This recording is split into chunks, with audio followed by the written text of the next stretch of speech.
Mobil rakitan karya warga Desa Langkuta bukan kaleng-kaleng. Kini muatannya mencapai 1,5 ton. Mari kita saksikan video realnya. Selamat menonton, terima kasih.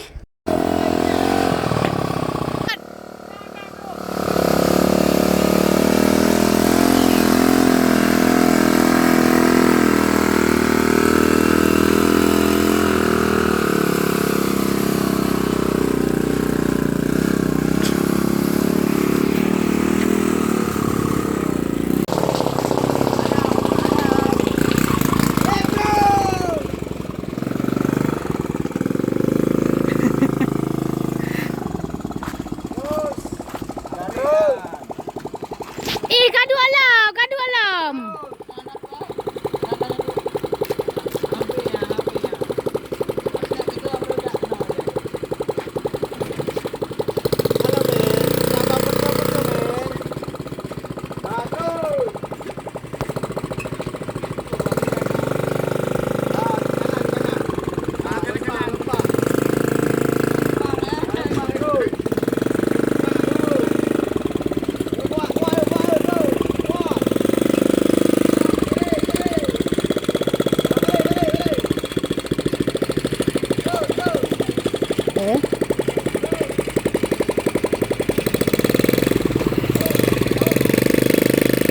Sampai di sini dulu videonya untuk hari ini dan sampai ketemu di video selanjutnya.